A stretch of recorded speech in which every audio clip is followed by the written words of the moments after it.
Good evening, ladies and gentlemen. It is the course you've all been waiting for. We'll give it another couple of seconds for everybody to jump in and appreciate your time, guys. It's going to be first time guest and I think some of the best content we've had on the business side of dentistry and leadership. So let's jump in, shall we? First of all, guys, I couldn't be more excited for our guest tonight. Doug and I have crisscrossed the country. We've done a ton of Thrive Locals, which is in-person courses from, gosh, where have we been? Nashville through Seattle, Dallas, right? You, We've you haven't got invited me to Canada yet, though. Yes, yes, Sorry. Springfield. We've got everything in between.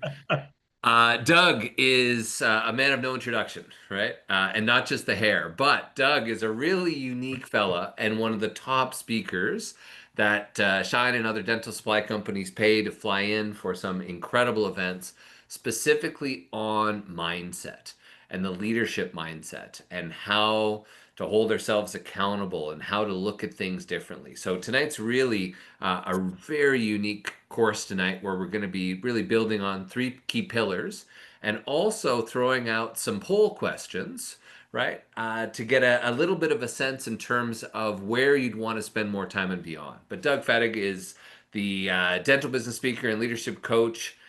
Dental Dollars and Cents is really an incredible resource. He's both a CPA and MBA, financial expert. He spent 7 years to tour the world and really gained a hell of an opportunity to be able to help doctors connect, right, rethink their day to day in terms of investments, right, cost cutting, and how to really shift the mindset to be that of abundance, which we'll touch on a lot.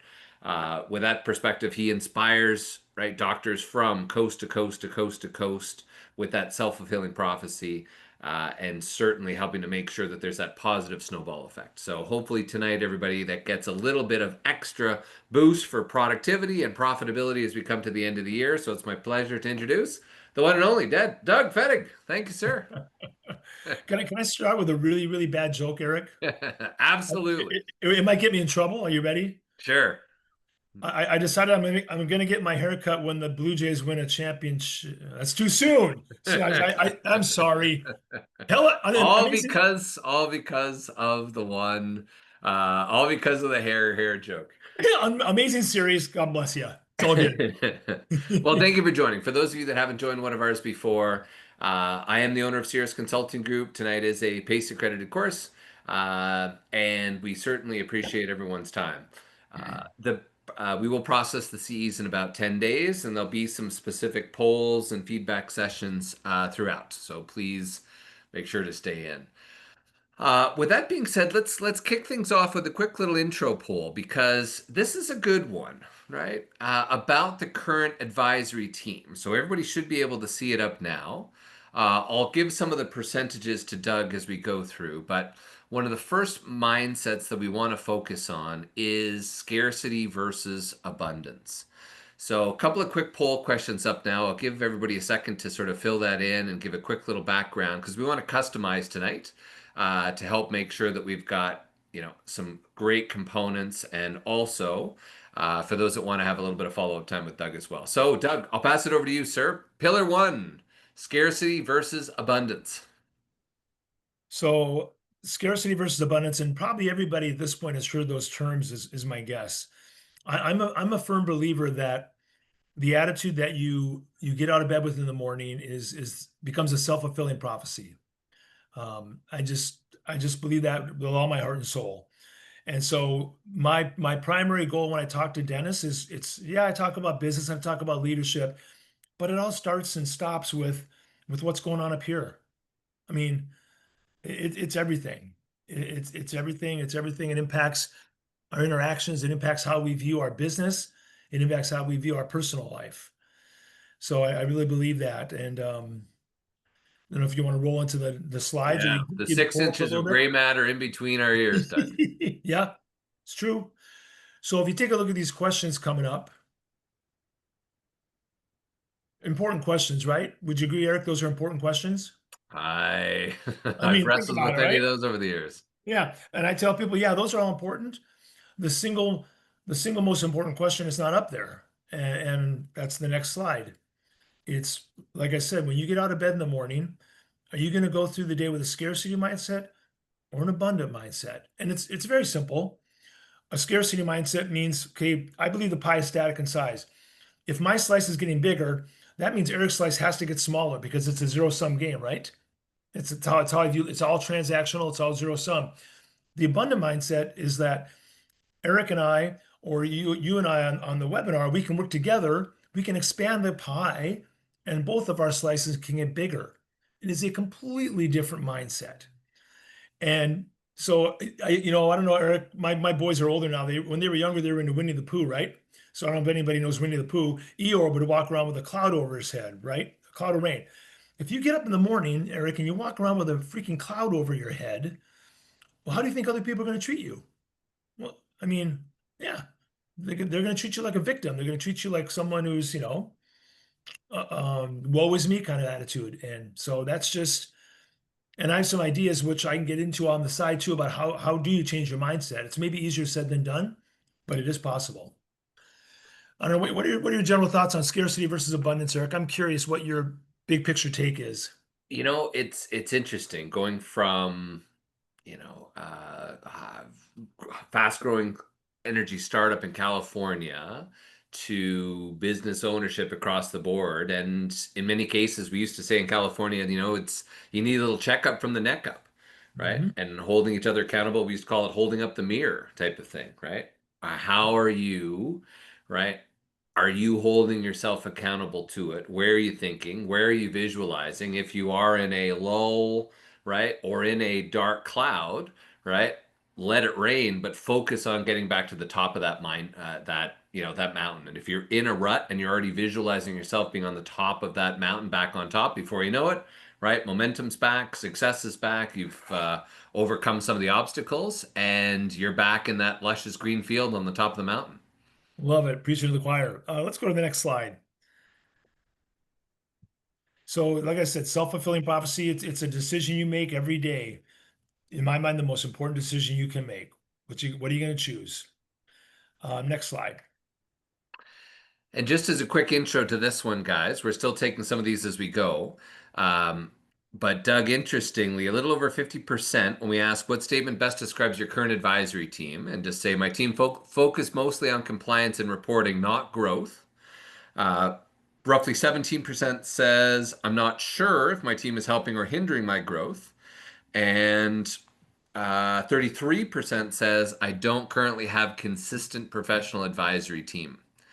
And not one, Doug, said that I have a proactive team that supports my growth and investment goals. I'm crushed. So 50% are focused on compliance. Oh, well, I mean, don't get me wrong, everybody.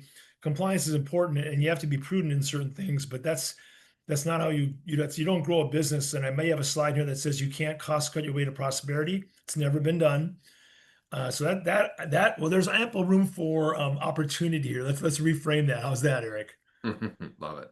Wow. Of that, roughly a third is looking to acquire or relocate their clinic. Okay. Another third, roughly, is looking to sell the clinic within the next 5 years. Giving us a little bit of a breakdown. The rest are somewhere in between. And um, leverage. So this is interesting, and I'll touch on this now. Speaking of, negotiating like a CEO and looking at it from a positive versus a negative. When approaching your next lease renewal with the what mindset best describes you, right? I feel I have strong leverage, right? I'm unsure what leverage I have, but plan to negotiate is 83%. We've never done that poll before. First of all, thank you for sharing, guys. This is helpful. And 17% said I've never thought about it from my landlord's perspective. So for those of you again that are in a office lease situation, I know roughly 20% own, but at a very high level, you know, if there's a takeaway beyond Doug's tonight is in your next lease renewal negotiation, please Don't take that victim mentality. Don't think that the landlord, oh my gosh, they've got me over a barrel. Oh my God, if I was to move, that would be terrible, etc.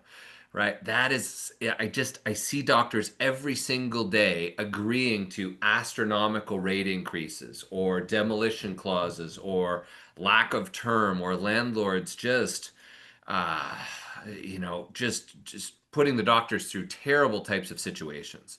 So let me put it this way. You are the best tenant on the planet. You've got the highest build out costs easily now in San Diego, where Doug is, right? And I used to be, it's easily $350 per square foot, right? 250 just construction costs alone, number one. You're in the same location for 26 and a half years. Doug, take a guess at what the default rate is of a dentist on their lease. 1%. 0.5, not bad. What's the default rate of a restaurant? 38, I don't know. 80, 60. 92. Good Lord. 92. Do you ever Right. wonder when you see the fourth restaurant going to that same location in the course of 2 years, what's going on here? Exactly. Right. So, doctors, truly think about the next lease negotiation as a check, as the next biggest check that you will sign in your personal or professional lifetime. And definitely, if your professional team, let it be lease negotiation or otherwise, is not challenging you and or challenging the CEO or challenging the landlord to help obtain better financial and business clause rates, then this is again a perfect course. And quite frankly, you would be shocked to see what other landlords are willing to do down the street to entice an existing dental clinic. So Okay, that's a great stat. Go ahead, Doug. I got to interject something, and Eric has not asked me to say this or paid me to say this. I'm telling you guys and gals, the impact of a lease negotiation and the what's the average length of a lease that they sign, Eric? How many years? I don't know. Typically, it's a 10-year term with two transferable options, hopefully. Okay, so you're going into one of the most important negotiations of your professional career, and to go into a negotiation where the other side has more information and knowledge than you do, that is crazy. And I see people also do it on the legal side. They hire their nephew's roommate who just passed the bar so they can save $200 on legal fees. It's like, what are we doing here, guys? It's literally penny wise and pound foolish. So, Yeah. you know, like I said, Eric's not paying me to say this, but why wouldn't you want to go into such an important negotiation having as much knowledge and ammunition on your side as you can? I really believe that. Yeah. So the next question is to that front then is why? So if the doctors are the best tenants on the planet, why do 54% of dentists across North America overpay in rent? Doug, I'll ask you that on behalf of the team. And by the way, everyone, the chat is open. Tell us whereabouts you're coming from tonight, as well as the Q&A is open as well, and we'll have some time for that at the end. So I have a theory on dentists, and I don't want to offend anybody. So dentists have a first world problem. So most of you are never going to be on food stamps, right? You're not. You're going to be okay. And so that mentality of, I'm doing okay, but I feel like a hamster on a wheel. I'm not overly happy, but you're never going to be on food stamps. So you can get away with being sloppy in some areas and still make a decent living. That's the reality, right? Okay. So, but you're so far from reaching your goals and your productivity goals, and to me, the goals of having a joyful practice that you're running, but you can get by. And I think that's part of the problem, Eric. That's my theory anyway. Yeah, no, it's a key point. I mean, realistically, at a high level, it starts with the data, right? Most doctors don't compare. If I was to ask a poll, when was the last time you compared your rent to market price? Most it's 10, 20, if not ever. So the first thing is to get the data. The second is timing. We'll touch on it, but basically the best time to start a lease renewal negotiation is typically two, sometimes 2.5 years prior to that lease expiry. Why? To pick up and relocate, you're easily 18 to 24 months across the continent. So the more time you have, the more leverage. When do most doctors start the renewal negotiations? Well, the landlord stalls, delays, and then it's about 2 months prior, and they say, "Oh, well, you got to sign this today or else." Right? And also, if you forget to exercise your option, the remaining options to renew become null and void. So it's really that, not having the data, not having the proper amount of time. And again, for things that you're doing, speaking of that CEO mindset, right? Things that you do once or twice in a lifetime, outsource it, right? Things that you do Mhm. 3 or 4 times a year, right? Do it in-house. What should it do for you? Right? Of course, a lease, any contract agreement, long-term stability, security, minimizing risk and exposure, maximizing your flexibility. One takeaway from notes this evening, guys, is if um, one clause you should add into all your leases is a death and disability clause, right? There was a devastating situation. A doctor was 43, built out a beautiful 6 operatory clinic, and 3 weeks prior to the grand opening, died of a massive heart attack. Oh gosh. Fully built out clinic, no doctor, no patients, right? How much is that worth? Wow. Right? Unfortunately, zero, actually less than zero. The bank got their pound of flesh from the life insurance policy, but the landlord went back to the spouse a few weeks later and said, unfortunately, Mrs. Smith, you're now responsible for the roughly 9,000 a month, increasing at 4% per year for the remaining 9.5 years on the lease. Oh my word. So part of this CEO mindset is to be thinking like your advisors and also thinking of some worst case scenarios. Plan for the worst, right? Right. And focus on the best.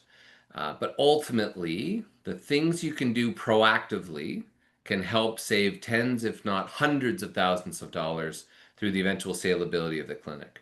And And to put in lastly, CO terms, you're mitigating your risk. You're trying to mitigate risk. correct. Right. And we all don't have to be CPAs like Doug to pull out the calculators and say, look, if I take 5 grand a month with a 3% annual increase, right, plus all the triple nets, etc., easily that's a $3 million commitment over the next 30 years. Right. So just planning accordingly and thinking about growth, expenses, and planning, you're about to sign a check for, in this case, right, millions and millions of dollars. So, perfect. Next poll. Let me pull that up here. So, number two, the thinking like a CEO, Doug. So, I'll pull up poll two and let's look at that. The first one here is when it comes to running your practice, what area do you wish you had received more training on in dental school? Right. So fill that out. Let it be staff leadership, marketing, contract negotiations, accounting, embezzlement controls. The stats the other day, Doug, I did a one with David Harris. Oh, It I love is David. it is Yeah. something atrocious now. It's up to 73. I'm quoting it wrong, but 73 or 74% of dentists have either been embezzled or know someone who has been embezzled by one of their staff members. Can I tell you an old joke? Two out of every four dentists have experienced embezzlement. The other two just don't know it. Right. Yes. Key. The other one, which of the following do you handle versus outsourcing? Right, which is key. And we'll give it another minute for the So last few to add in. I'm gonna tell you a quick story as that poll question sits up there. Okay. Yep. Speaking of what you don't get or don't get in dental school, I was speaking at NYU Dental School last year to endo residents. They're about to graduate.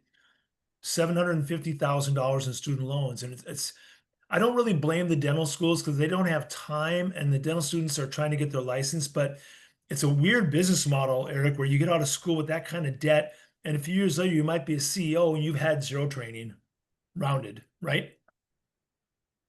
It is still shocking. We've been a part of Tufts fourth year dental Oh yeah, program. I'm on the faculty for Schulich's mini MBA for dentists.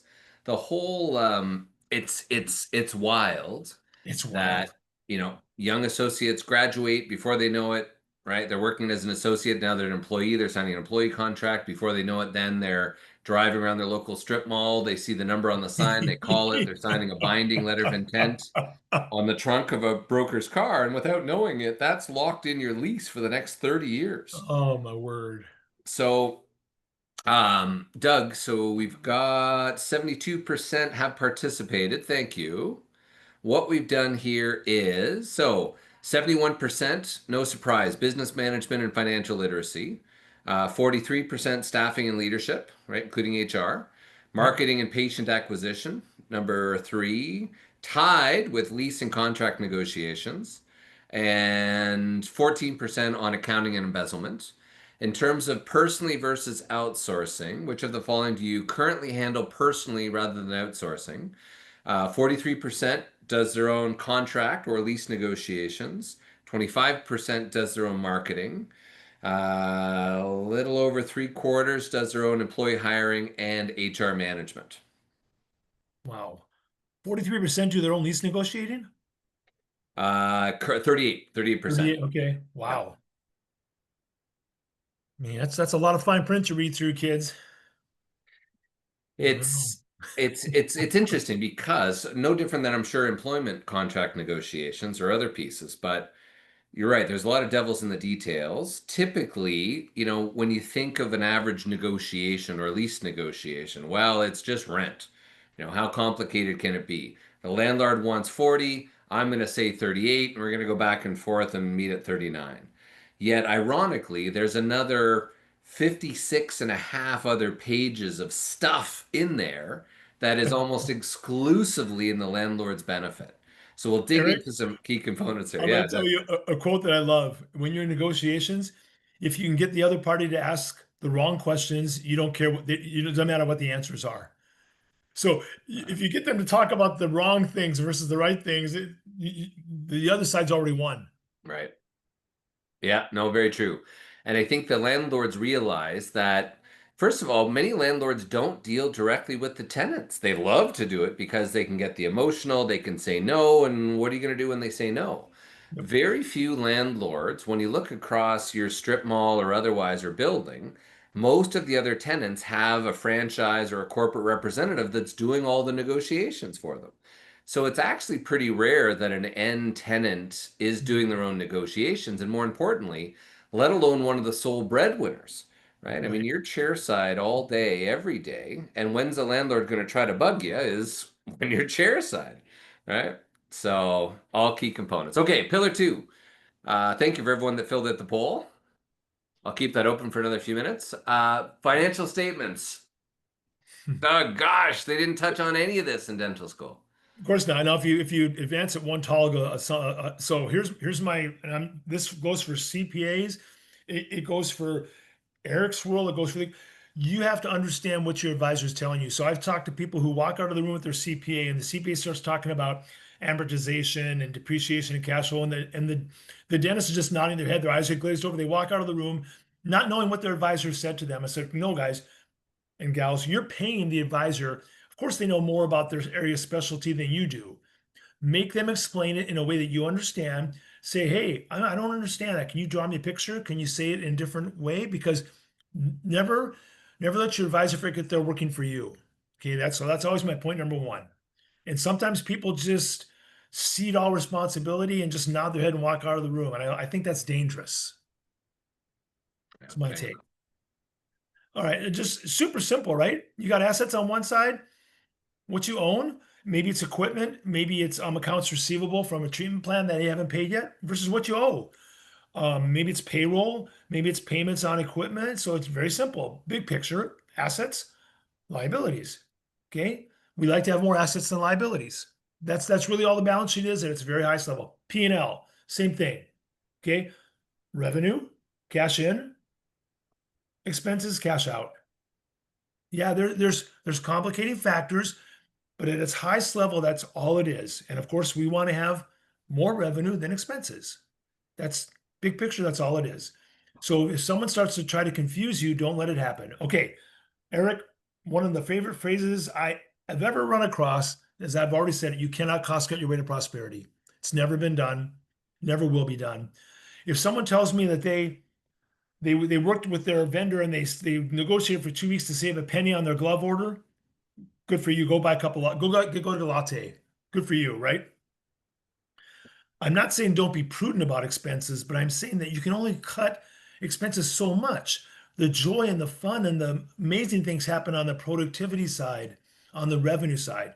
So, Eric, if I asked you between now and Friday, I need you to cut your personal expenses by 40%. It'd be kind of tough, right? For sure. Don't Rent, tell mortgage, my wife. car.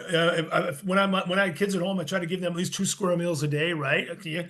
So you can only cut if you went to your rep and you said, "Hey, I want to cut my consumables by 30%.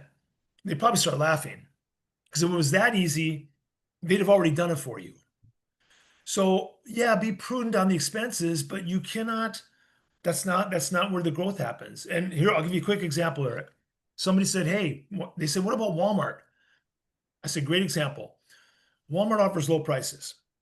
Walmart invested over $10 billion last year in IT infrastructure and another 10 billion this year. They're trying to keep up with a company called Amazon, right? There's a company that you may have heard of, Eric. You're so young. There was a company called Sears. Okay, they were the largest retailer in the world. When the internet came along, they're like, "Shh, we're printing money here. Who cares? That's a fad. We don't care." They got behind the eight ball, never caught up. You cannot cost cut your way to prosperity. Well, it was 1% of GDP or something crazy. What was the stat with Sears? Yeah, yeah, they were the largest retailer, and everybody got their catalog. Everybody and their mother got their catalog, but they got complacent. And you cannot get complacent, or you're going to get left behind.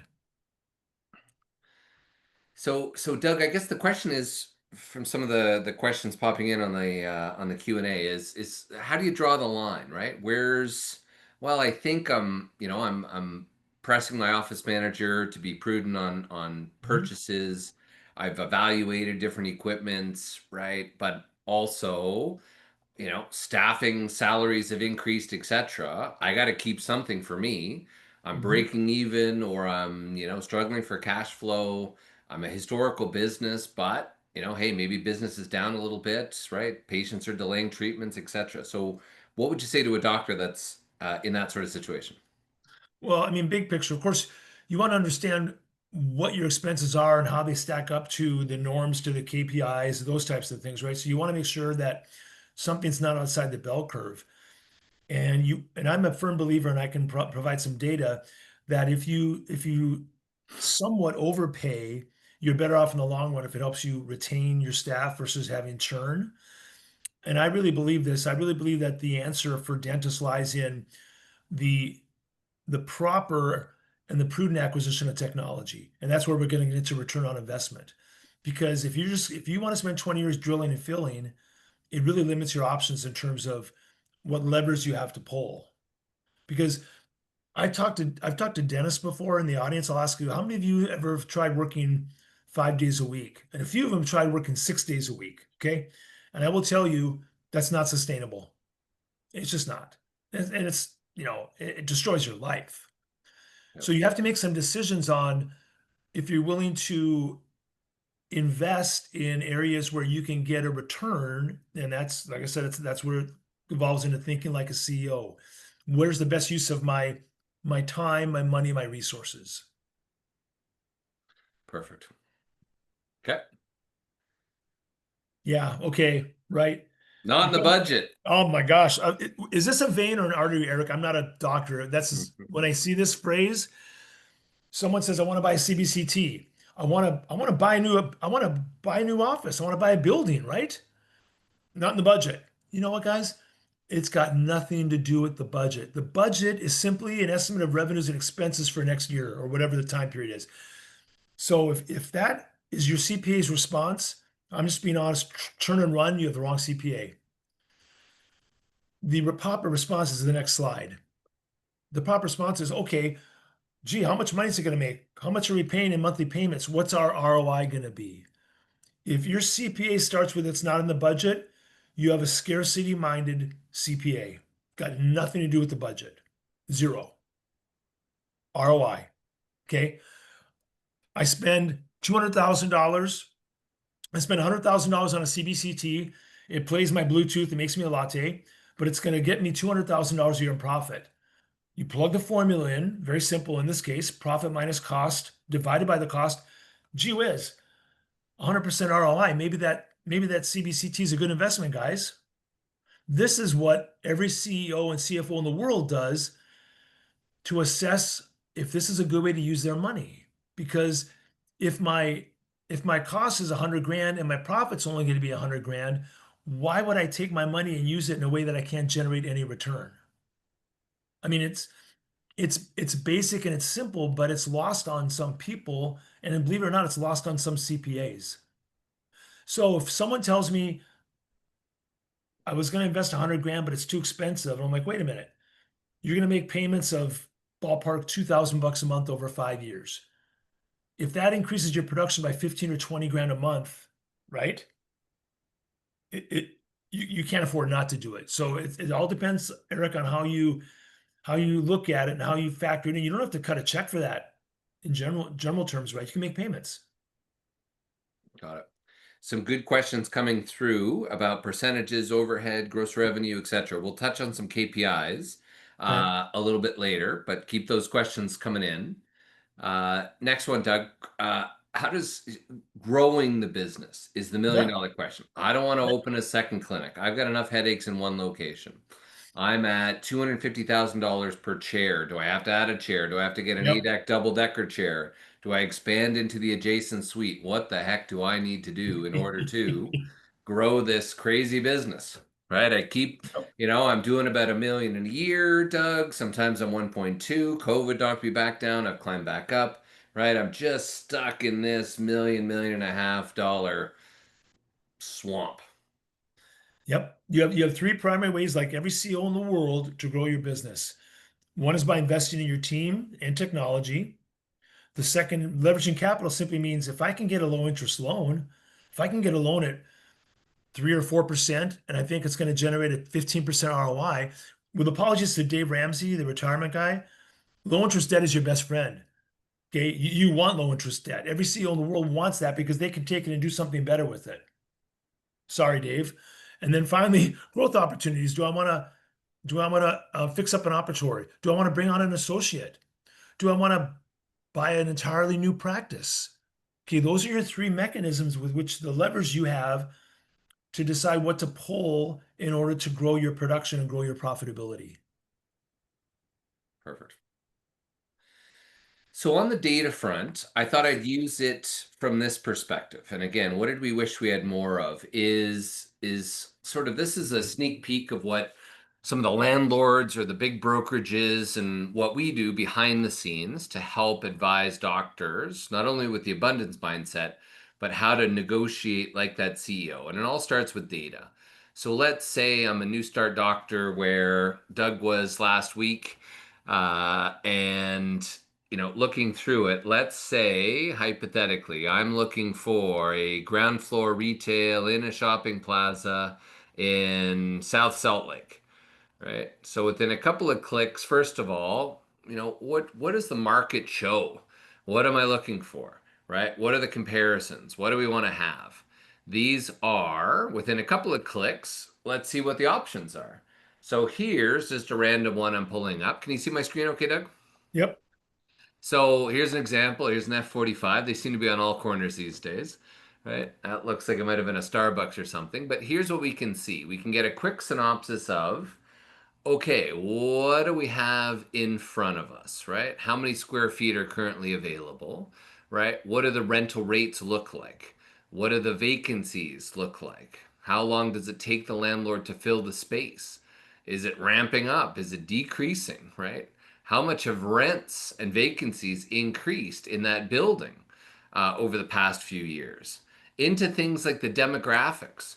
What does that look like within a mile radius of this building, right? How about 3 miles? How about a 15-minute drive? What does that median household income look like? What is It's incredible. population growth, right? Household growth, etc. I'm gonna, This I'm gonna is, interject a question, Eric. yeah, Can please. can a layperson who tries to do it alone, can they get this data on their own? This is incredible. So this we pay an ungodly amount per month for. It's Um, incredible. to allow us to have this data. Yeah, so it's all helpful in just one of the many pieces when it comes down to where do I want to open up, right? How do I want my advisors giving me this type of data? Well, think And about someone all walking in without this data. My word, it's incredible. You'd be so less armed and dangerous. Well, I mean, where we can help with your CPA is, let's say you're trying to think of adding a second location. And well, hey, geez, Doug, what do you think about if I leased out this space? It's used to be an F45. What do you think? Well, in within a 2 mile radius, there's a $59 million market for health and personal care. The average household spends $1,300 per household. Within a 2 mile radius, 5 miles, it's 151 million. and it's a $396 million market, right? Within that 10-mile radius. And here's what it is now in 2024. Here's what it is in 2029. So that jumps from what, 64 to 68 on healthcare, right? How about traffic patterns, right? And growth to that growth mindset. Well, geez, I never really thought about it, but how many cars are driving down Linden Avenue? Well, 36,600 per 2025 when they did the last traffic census. Or, hey, geez, Doug, I haven't really thought about it, but maybe I want to do more peds, or maybe I want to have some orthodontist and Invisalign type stuff. Or what am I going to do to capitalize on the gray wave? So these are just some of the, again, thinking, leveraging the data like a CEO.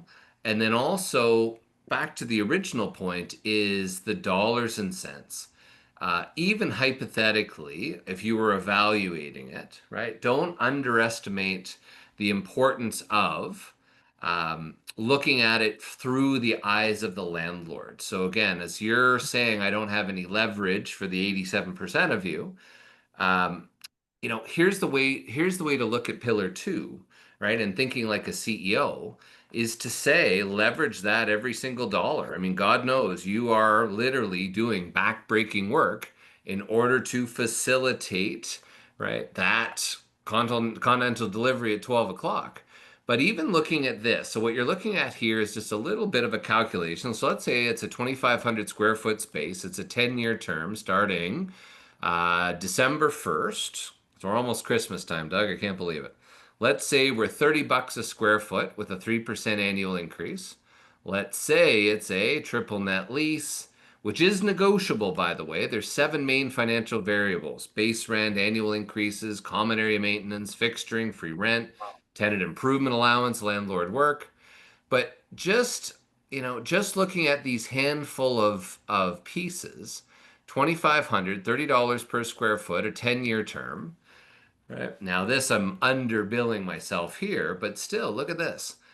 Looking at it from a business plan perspective or the CEO's perspective, if I'm about to sign a 10-year term, what's my total financial commitment? It's a, right, sunk cost, if you will, of Yep. $1.3 million dollars that will be exiting your bank account and going to the landlords.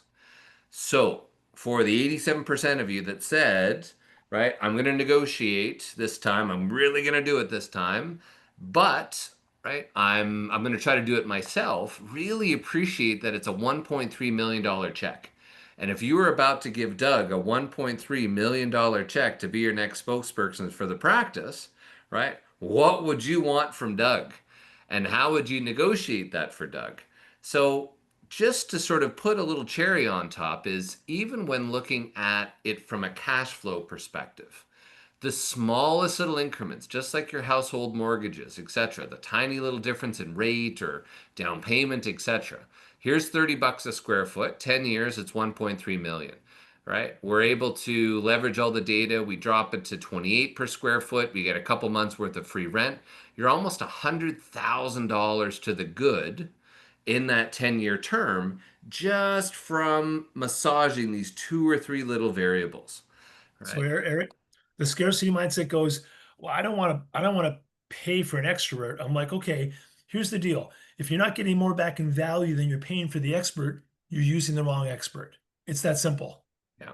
Look, I Yeah. mean, the example you just gave, just a little nudge on those numbers, and boom, what a savings. Right. Yeah, I mean, look, it's an easy perspective to come back and show how an expert can pay for themselves each and every time, which is why, again, if your expert or CPA or otherwise aren't challenging you for these, giving you this type of data, right, and pushing you in the right direction, and showing you tangible, hard return on investment for the investment in them, right, it's key.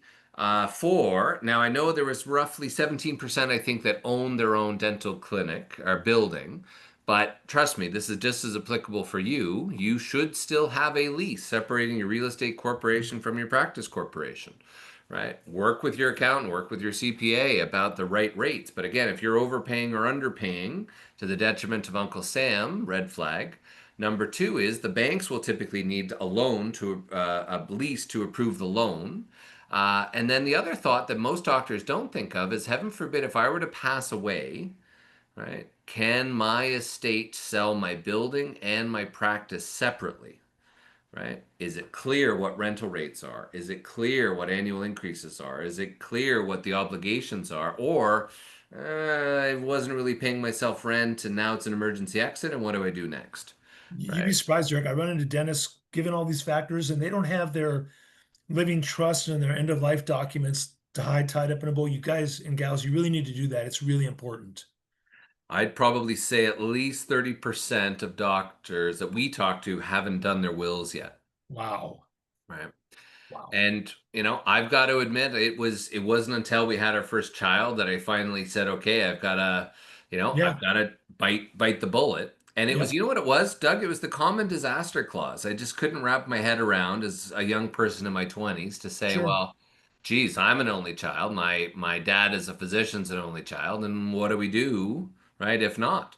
Yep. So I couldn't wrap my head around it. You give it to a cat hospital or something. But it's those types of things you just need to sort of push it through.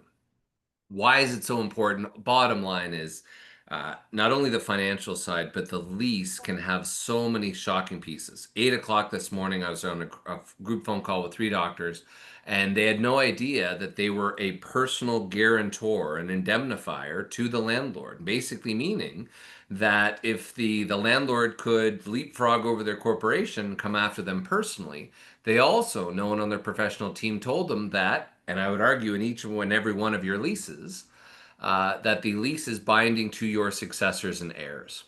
Wow. So, pillar three and a new poll. This now is all about um, time. So, poll number one is when you think about a typical week, where do you spend most of your time?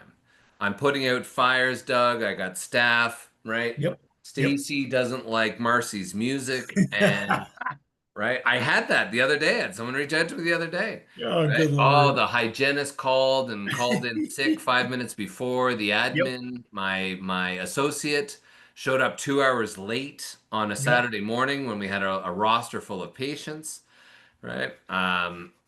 So again, where in a typical week are you spending your most of the time?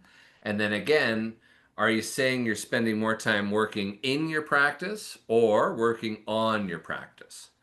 So Doug, we get this all the time, and it seems a little overt, right? Doug, there's not enough time in the day. I'm exhausted when I come home, Doug. My spouse is on me because I'm not spending enough time with the kids, and of course I want to spend more time, but I got to be chairside. I've got to replace that crown. I've got to place that implant, right? I've struggled to replicate myself. And gosh, I'm not yet ready to put in an associate yet because I can't afford to do it. So, I feel beholden to some of these staff. Doug, I've had to put up with all this stuff with my office manager and my hygienists, and they all left and their husbands took different jobs and they moved out of state. Like I've heard all of these literally within the last probably month, as you have. Yep. So Doug, how do we start to eat this elephant to figure out the whole timing? And how do I be smart with funds, but also smart with time? So when I do my talks in person, maybe let's say there's 50 dentists in the audience, Eric, and I'll say, how many of you have ever had formal leadership training or leadership coaching? Maybe two people raise their hands, right? And I'm like, oh, I get it. The rest of you got all the leadership training you needed in dental school. And they laugh because they didn't get anything, right? Okay, you're the most important person in the office, probably the chief producer, the keeper of the culture, but you can't invest a little bit of time and money, tough love time, a little bit of time and money in becoming the best leader you can. So what happens is you can go through your entire dental career in reactive mode. You come into the office, there's an emergency, there's a drama with the team, and literally 20 years pass. And that whole 20 years, you're going, I'm not on food stamps, but I'm sure as hell I'm not happy. So unless you make a conscious choice to say, I'm going to make a decision to spend some time to think strategically and proactively versus reactively, you cannot change that dynamic. I don't care how busy you are, it becomes this death spiral unless you're able to say, stop. I'm going to consciously make an effort to step back and start thinking like a CEO and think strategically and be able to make some changes. But until you get off of that hamster wheel, Eric, there's no way to make it, there's no way to change that. Does that make sense? It does. Some follow-up questions, though, I can see are 83% have said, and roughly 50-60%. So anybody else that haven't logged in, please throw in some feedback here for the essence of the conversation. 83% are delivering patient care is what's Okay. taking up the majority of their time, and that makes Right. sense. Hey, if I'm Yep. not chair side, right, no one else is producing here but me. So, and roughly 17% managing operations and admin tasks. So I guess the question is, Doug, for everyone that's busy giving, patient care and chair side, what percentage, what's your sweet spot? What's something we should ascribe to focus on and ascribe to? What is it 80% of my time should be spent chair side? Is it 60? Should it be training and mentoring? Right? Should it be doing one-to-ones with my staff or taking them out to lunch and figure out where their head's at? Right? What's your thoughts on percentage of time beside the chair versus beside the team or otherwise? The big picture answer is that that percentage of time spent in the chair should be declining over time. I mean, and I say that because early on in your career, when let's say cash is probably a little tighter and your production is even more important, but every minute you spend in the chair, I get it. It's a double-edged sword. You got to get the production coming in, but you can't at the same time you're being the producer, you can't also be the leader and the keeper of the culture and the creator of other leaders and the creation of a joyful office environment. So if you're spending 80 or 90% of your time in the chair, there's no way that the team and the practice is getting the culture that it needs. And one of my favorite quotes, Peter Drucker, an old management guru, I don't know if he's still around, culture eats strategy for breakfast. Culture, culture's king. And so if you're spending an inordinate amount of time in the chair, then that culture piece is lacking. And I always challenge a dentist, Eric. Your goal should be, and I'm serious about this, your goal should be to create the most productive, joyful, greatest environment that your team has ever worked in. Because if that's not your goal and you have a superstar, why should a superstar stay with you if you haven't created a wonderful work environment? They should go somewhere else. It's that Okay, simple. awesome. Okay, Yep. how do we go forth and be successful, Doug? Here's your $750,000 in student loans. Good luck. It makes no sense. It makes no sense not to invest in yourself. It's the single greatest investment you'll ever make, bar none. Bar none.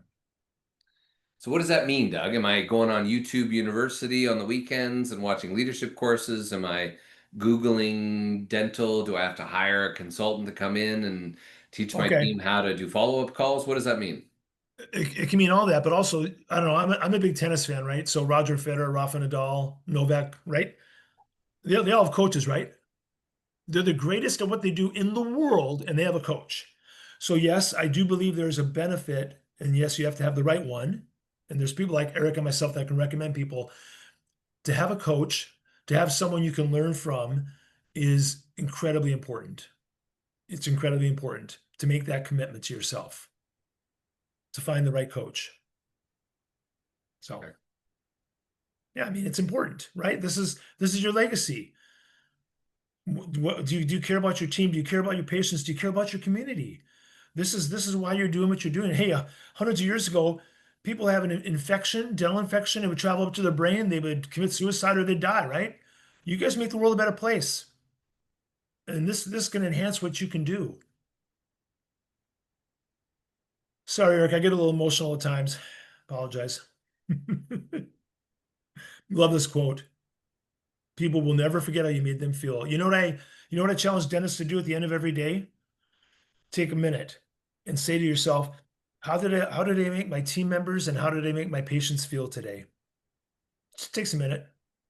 Think about that. That's part of your legacy.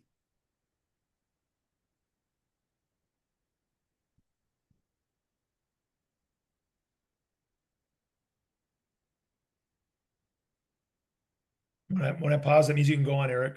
I thought that was a dramatic pause. Well, it was dramatic. Okay, so here's the deal. This is back to I I like to joke. So I love this quote. So Jay-Z, the hip hop guy, right? Anybody want to guess roughly what his net worth is? What's your guess, Eric, on Jay-Z's net worth? I know his wife probably has a bigger net worth than he Yeah. does. Give me a Uh, number. I would say 100 million. 2.6 billion with a B. Okay. He's a business. He knew it right out of the gate. Okay. So you're a business. If you're the CEO of Google, yeah, you hire a CFO, you hire a VP of HR, you hire a chief lease negotiator, all that stuff, right? You can't do that if you're a solo dental practice. So what do? You leverage experts where you need to. You surround yourself with experts so you can do the most important things that you can do, which is produce and be a leader. Outsource ruthlessly to your team and to experts, and your life is going to become so much better. So much better. Anybody, oh, by the way, Eric, anybody ever want to do their own taxes? Of course not. Not even tax people want to do their own taxes. I'm a CPA. I outsource mine to someone I love, someone that I trust. I don't do my own taxes. I don't want to. So please outsource, outsource, outsource. Bottom line. That's funny. My the CPA that outsources his own taxes. It's true. Yeah, why would I don't want to and I don't need to. Yeah. I want to do what I love, which is doing things like this and trying to inspire people. Okay, so real quick, you got a bad apple on the team, right? You know what a lot of dentists do when they have a bad apple, Eric? They put their head in the sand and they hope the drama person leaves. And 2 years later, the bad apple's still there, and two of their best team members have left Right. because you didn't have the cojones to do something about it, right?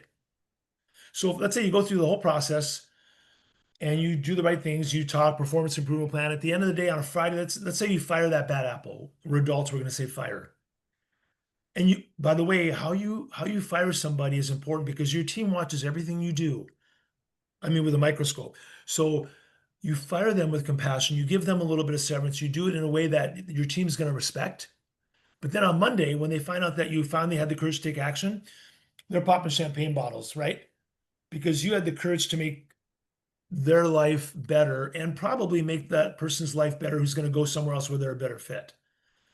But every day, and you can maybe appreciate this, Eric, as a business owner, every day you wait to take action around an employee issue, someone who shouldn't be there, you lose a little bit more of the respect of the rest of your team because they know that you know that person shouldn't be there and they see you don't have the courage to do anything about it. It's devastating. All right, I touched on this. There's a little add-on there at the bottom. Yep. Oh yeah, I have a retention problem. That's cool. Have you ever invested in leadership training? Just saying. A little tough love.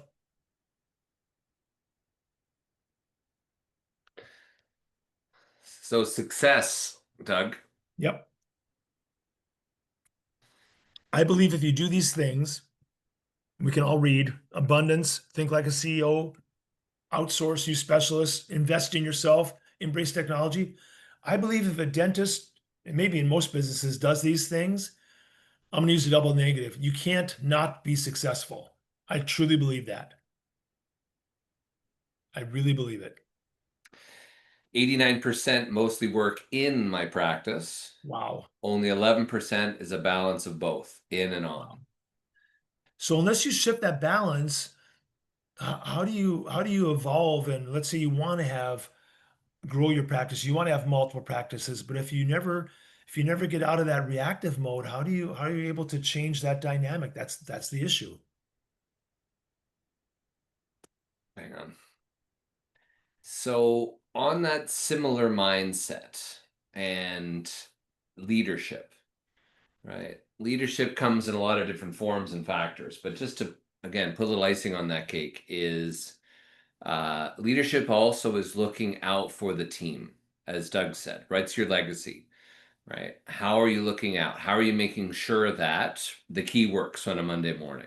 How do you make sure that, right, the staff is taken care of, right? That you've got the right facilities, the right staff room, all these sorts of things. This is a great one to do a little screenshot of. These are just some of the dozens and dozens and dozens Wow. of clauses that are negotiable that can dramatically impact the ongoing success and can completely flip all of the hard work that you're doing because of how much the control the landlord has. The landlord is the lord of the land.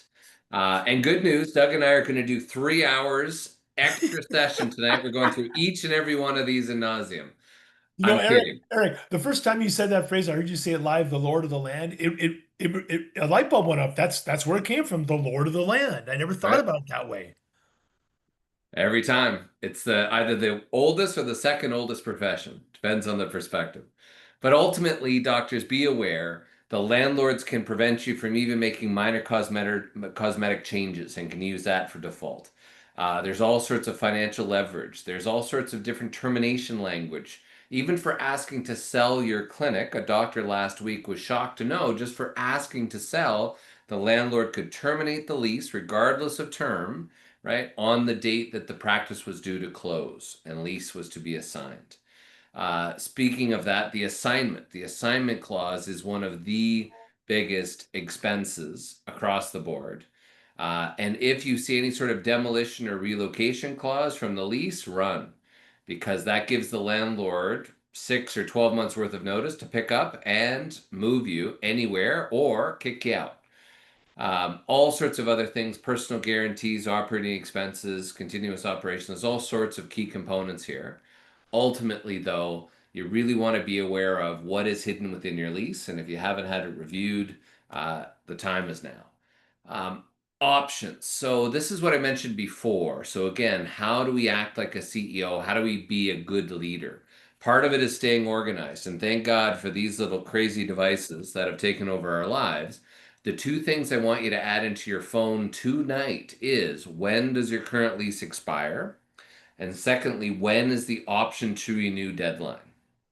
Most doctors don't realize that the landlord has put in what I call a bit of a poison pill.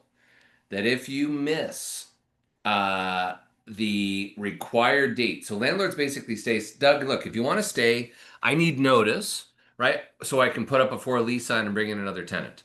But if you don't, Seems reasonable. seems reasonable. However, they'll put it out 6 months, 9 months, 12 months out. How many landlords proactively remind the doctor to say, don't forget to send me written notice, or else your remaining two 5-year options become null and void, and I can put whatever new lease at whatever new rental rates in front of you.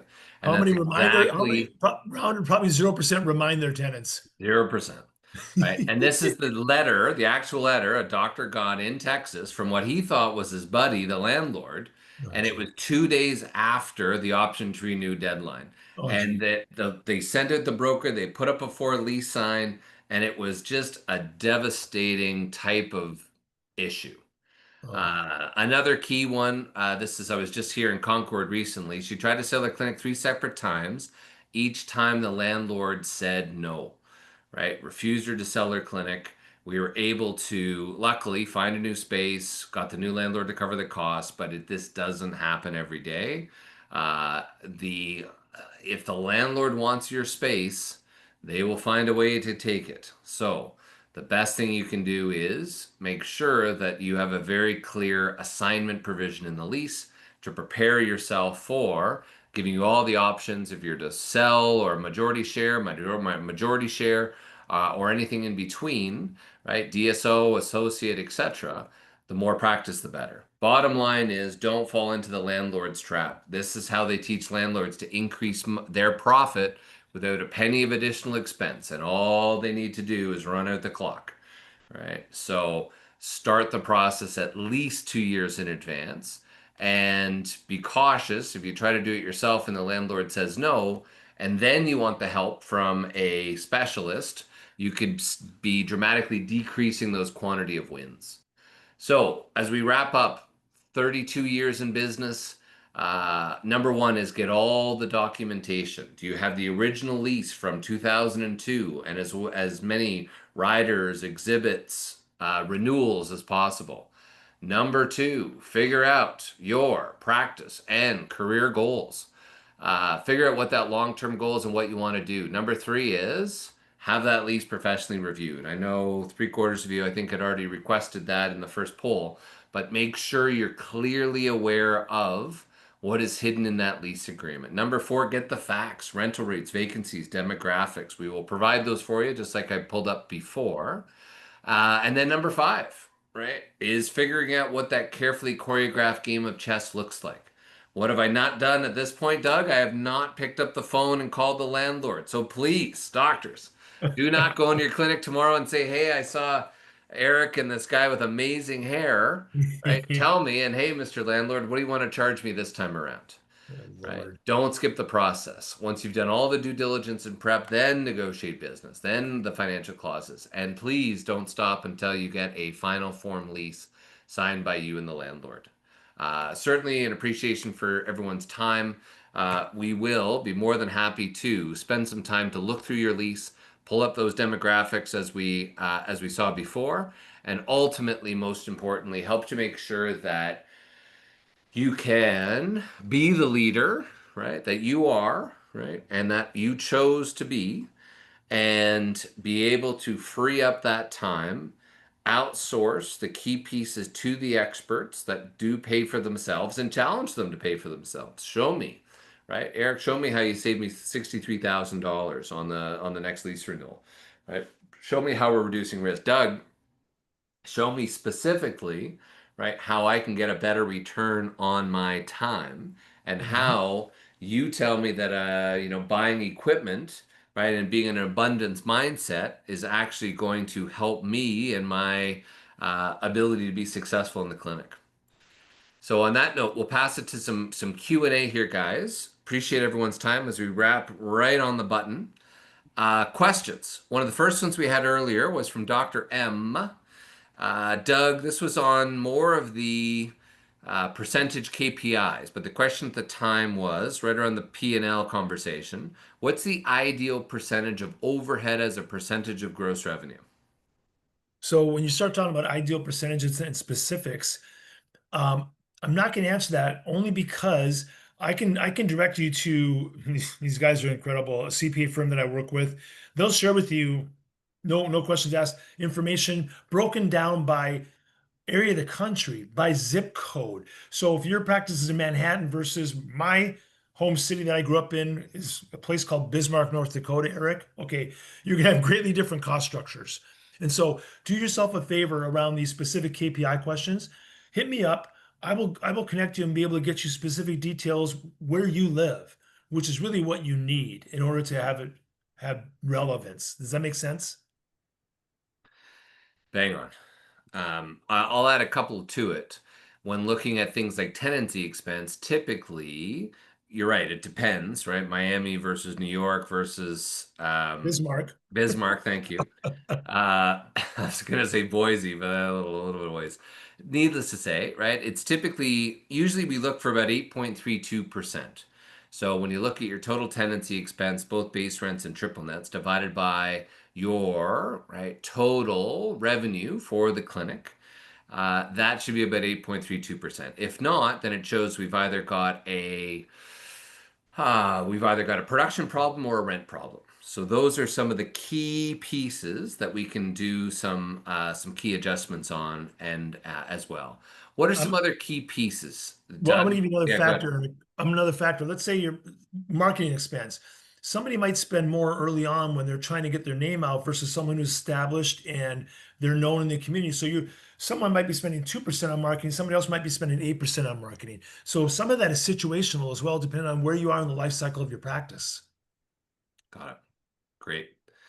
Um, Other questions, Doug, is how do I take a first step here, right? This makes sense. I know I need to do it, but I'm going to go to bed tonight and I'm going to get up tomorrow and I'm going to go in with the best intentions. But you know what? It could be a week, a month, a year, and I haven't taken action. What's something I can do today to take the first step that's not right, that's not too scary, but enough that it gets me moving in the right direction. So one of my favorite quotes, the biggest wall you got to climb is the one in your mind. So you got to wake up the next day and you're going to say, I'm going to do something different. And what does that mean? And I'm not being self-serving. If you reach out to me, I'm happy to connect you to some people I think are amazing, whether it's on the leadership side, whether it's forward-thinking CPAs, those types of things. But unless you're willing to reach out and have somebody bring you new information, how can you expect to make a change? So I really think the biggest thing is to be comfortable, surround yourself with people that can help you grow. Fantastic. Great. Well, truly appreciate everyone's time. It has been hugely important for me, Doug, because it's again, there's no substitute for the School of Hard Knocks, and it's a great opportunity to hold up the mirror and reshift that focus. How are we going to do 2026 differently? I'm going through budgets now with our team, right? I'm approaching 20 full-time staff. So these are the types of things that, right? How do we help to make sure that we're all rowing in the right direction? We're all excited and motivated, and how do we help to move everything forward? So Well, I love what you're doing because our philosophy is the same. We're trying to help folks live a better life is really what it comes down to. So I appreciate what you're doing for your clients very much, Eric. awesome. Well, Doug, thank you so much. Thank you for traveling all over the country and not seeing your grandbabies too often, but we appreciate all the support. We appreciate all the extra Q&A questions, guys. If there's not anything else, we will call it an afternoon and good evening and good night. Thank you so much for your time, everybody, and we'll see you on the next one. Thanks, Doug. Thanks, Appreciate guys. it.